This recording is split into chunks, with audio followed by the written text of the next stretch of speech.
हमारे एक साथी एडवोकेट एक केस कर रहे थे। दिल्ली हरियाणा के बांकनेर बॉर्डर पर एक बाइक सवार को एक बड़ी गाड़ी टक्कर मारकर भाग गई थी। इस युवक ने घर पर मैसेज भेजकर एक्सीडेंट की खबर दे दी, गाड़ी का नंबर और अपनी लोकेशन घर वालों के साथ शेयर कर दी। जब तक परिवार और पुलिस मौके पर पहुंची तो युवक मर चुका था।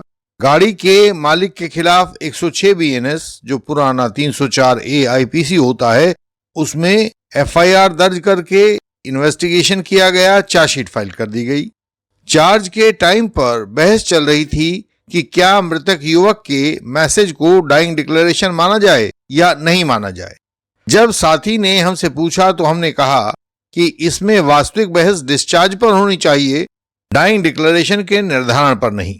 मोबाइल द्वारा भेजी गई जानकारी वास्तव में एक डिजिटल एविडेंस है और जब तक वह 63 BSA के अनुसार प्रूव नहीं हो जाएगा या जब तक सेक्शन 63 BSA का प्रोसिक्यूशन मटेरियल केस फाइल में नहीं लगा होगा कि चलो इसे ट्रायल कोर्ट के सामने प्रूव करते हैं, तब तक मोबाइल द्वारा भेजी गई जानकारी ट्रायल में एविडेंस की तरह यूज नहीं की जा सकेगी। ट्रायल कोर्ट ने तो वकील साहब की बात नहीं मानी, लेकिन रिवीजन में रीजनल कोर्ट ने उनको डिस्चार्ज दे दिया।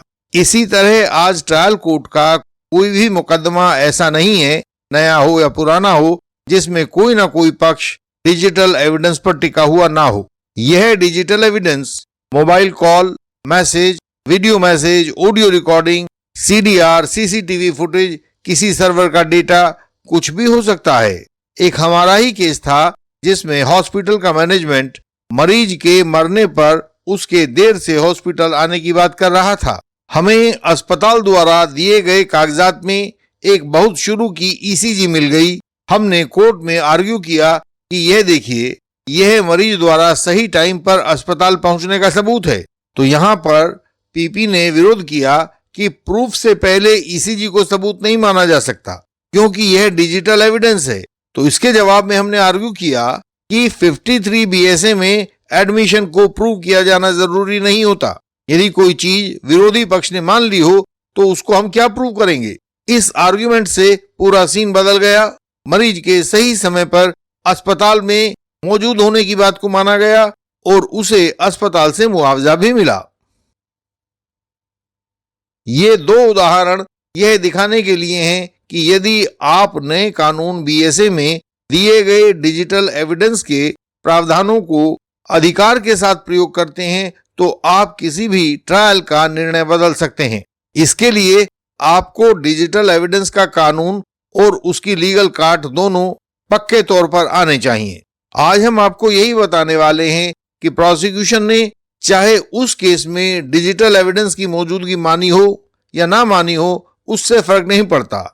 आप अपने क्रॉस एग्जामिनेशन के दौरान यह नई डायमेंशन उठाकर केस का परिणाम बदल सकते हैं। ऑफिस में एक महिला कर्मचारी ने हमारे एक अधिकारी क्लाइंट पर ऑफिस के कंप्यूटर से गंदे मैसेज भेजने का आरोप लगाया। मैसेज के स्क्रीनशॉट्स लगाए गए। प्रोसिक्यूशन ने ऑफिस कंप्यूटर का IP एड्रेस एविडेंस के रूप में लगाया जो अधिकारी की ऑफिस में मौजूदगी दिखा रहा था। हमने FSL एक्सपर्ट से पूछा, क्या सर्वर के इवेंट लॉग को देखने से यह पता लगता है कि ऑफिस वाले कंप्यूटर में ऑफिसर ने अपने फिजिकल कीबोर्ड से लॉगिन किया था या किसी अन्य तरीके से किया था? क्या किसी बाहरी नेटवर्क के वाईफाई से लॉगिन तो नहीं किया गया लगता है, क्योंकि हमने ये रिपोर्ट पहले पढ़ ली थी।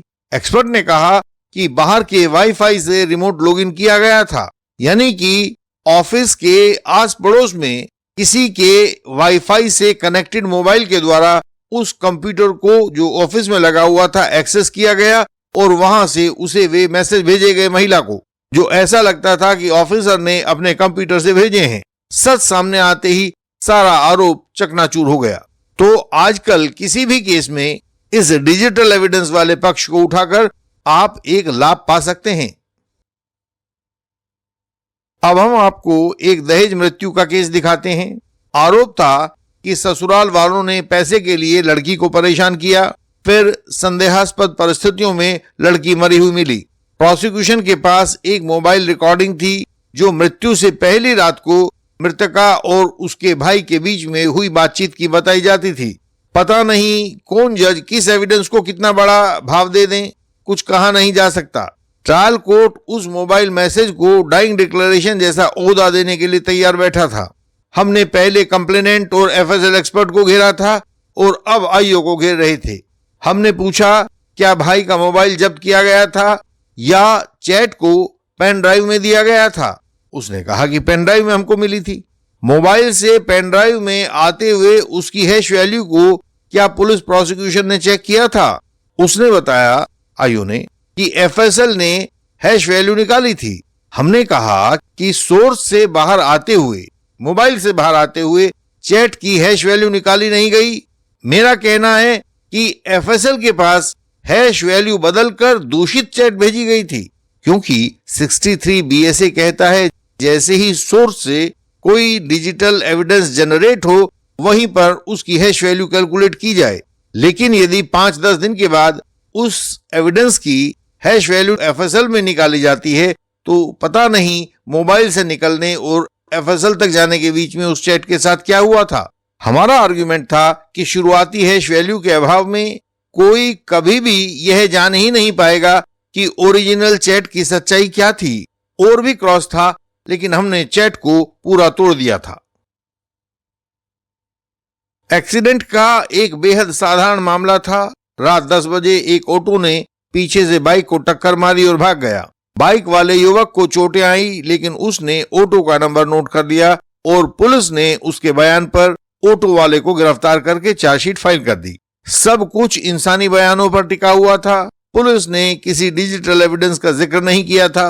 क्रॉस के दौरान डिफेंस ने अचानक आईओ से सवाल पूछा, क्या आपने घटनास्थल के ऊपर लगे ऑटोमेटिक नंबर प्लेट रिकॉग्निशन कैमरे ANPR कैमरे का फुटेज जब्त किया था? क्या आपने आरोपी के ऑटो में लगे हुए कमर्शियल जीपीएस ट्रैकर का डेटा निकाला था, जिससे पता लगे कि ऑटो घटनास्थल पर मौजूद था और घटना के दिन, दिनांक व समय पर मौजूद था? हमारे इस सवाल से आईओ चुप हो गया। डिफेंस ने परंपरागत चश्मदीद गवाह वाले केस को अचानक एक फेल्ड डिजिटल एविडेंस के केस के रूप में बदल दिया था। हमने यह सजेशन भी आईओ को दिया कि आपने डिजिटल एविडेंस इसीलिए इकट्ठा नहीं किया क्योंकि आप आरोपी पर झूठा केस बनाना चाहते थे। यदि डिजिटल एविडेंस इकट्ठा करते तो सच्चाई उजागर हो जाती। इस डिजिटल चूक के कारण कहानी में संदेह पैदा हो गया और आरोपी बाइज्जत बरी कर दिया गया। हमारे एक यंग एडवोकेट के पास साधारण जेब काटने का केस था। प्रोसिक्यूशन स्टोरी थी कि दोपहर 2 बजे बाजार में एक व्यक्ति का पर्स चोरी हुआ। थोड़ी देर बाद पुलिस ने आरोपी को पकड़ लिया। उससे चोरी के 600 रुपए बरामद कर लिए। उसकी पर्सनल सर्च में एक मोबाइल भी जब्त कर लिया गया। पुलिस का पूरा केस इंसानी गवाहों और उस 600 रुपए की रिकवरी पर टिका हुआ था। हमने अपने साथी को कुछ सलाह दी कि पुलिस के इस केस को इस तरह सवाल पूछकर बिखेर दीजिए, यह पूरा केस बिखर जाएगा। पुलिस की चाल को पुलिस की तरफ मोड़ दिया जाना चाहिए। इसके बाद डिफेंस ने आईओ से पूछा, आपने जो मोबाइल जब्त करके सील किया है, क्या आपने उसकी गूगल टाइमलाइन या लोकेशन चार्ट को फोरेंसिक लैब से टेस्ट करवाया था? हमारे एडवोकेट ने सजेशन दिया कि उपरोक्त डे, डेट एंड टाइम पर उसके मोबाइल की जीपीएस लोकेशन 12 किलोमीटर दूर मोबाइल स्टोर की है और उसी स्टोर पर उसने 347 रुपए की दवाई का डिजिटल पेमेंट भी किया था।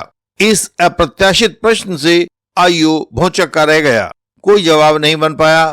600 रुपए की रिकवरी फर्जी साबित हुई। आप सब यह जानते हैं कि आज शायद ही ऐसा कोई आरोपी होता होगा जिसके पास मोबाइल ना होता हो। सबके पास मोबाइल होता है। तो आप आईओ को, पुलिस को, प्रोसिक्यूशन को इस डिजिटल पॉइंट के ऊपर पकड़ सकते हैं। इस तरह पुलिस ने चाहे किसी किस्म का सादा केस फाइल किया हो या डिजिटल एविडेंस वाला केस बनाया हो, आप उसे भी डिजिटल दिशा में खींच कर ले जा सकते हैं। ऐसा करने से क्या होगा? ऐसा करने से यंग एडवोकेट्स और उनके क्लाइंट्स दोनों का फायदा हो जाएगा। कानून बदल गया है, लेकिन पुलिस और प्रोसिक्यूशन आज तक नहीं बदले हैं। कम से कम चार्जशीट तो वही पुराने तरीकों से कोर्ट में आ रही है। तो क्यों नहीं पुलिस प्रोसिक्यूशन के इस आलस का फायदा उठाया जाए। हर चार्जशीट में डिजिटल एविडेंस के तार खींचकर बाहर निकाल लो। आपको बस मामूली सी मेहनत ही तो करनी है। डिजिटल एविडेंस के मोर्चे पर पुलिस और प्रोसिक्यूशन दोनों ही बिल्कुल खाली हाथ बैठे हैं, निहत्थे। आपके एक सही वार से प्रोसिक्यूशन स्टोरी बिखर जाएगी। मुश्किल हो तो आप इंडियन लीगल सिस्टम से पूछ सकते हो कि इस केस में क्या डिजिटल कनेक्शन बाहर निकाले जाएं, या इस केस पर क्या डिजिटल प्रश्न लिखे जाएं, या ऐसा ही कुछ दूसरा पॉइंट आप पूछ सकते हैं जहां आपको कठिनाई हो। केस जीतना इतना भी कठिन नहीं होता है कि आप हिम्मत छोड़कर बैठ जाएं। इंडियन लीगल सिस्टम की सेवाएं सिर्फ उनके लिए हैं जो अपने केस को लेकर गंभीर हैं। हमसे जुड़ने का पहला कदम है हमारा मेंबर बनना, और मेंबर बनते ही हम आपके केस की तह तक जाते हैं। आपके द्वारा दिए गए डॉक्यूमेंट्स को हमारे अनुभवी एडवोकेट्स पढ़ते हैं, हर पेज को समझते हैं, हर दलील को परखते हैं और फिर आपको बताते हैं आपका केस इस वक्त कहां खड़ा है और उसमें क्या क्या चुनौतियां हैं, और आगे कौन कौन से कदम आपके केस की सफलता के लिए उठाने जरूरी हैं। हम यह भी स्पष्ट करते हैं कि क्या आपके केस में क्वैशिंग या डिस्चार्ज पाना संभव है, या इस केस में ट्रायल होना अनिवार्य है, और यदि ट्रायल होना अनिवार्य है तो फिर किन किन गवाहों को किन किन बिंदुओं पर क्रॉस के द्वारा तोड़ा जाना है और वह कैसे संभव हो पाएगा। यह सब भी सिर्फ हमारे मेंबर्स को बताया जाता है। इसके बाद फाइनल आर्गुमेंट्स की तैयारी और उसकी प्रस्तुति होती है, प्रेजेंटेशन होता है। यह भी हमारी रणनीति का हिस्सा है। अगर आप भी चाहते हैं ऐसा गहराई वाला लीगल सपोर्ट आपको मिले, आपके केस में मिले, तो आज ही आप हमारे मेंबर बनिए। फीस देकर हमारे मेंबर बन जाएं। तब आप अपने केस को समझ पाएंगे, संभाल पाएंगे और जीत पाएंगे।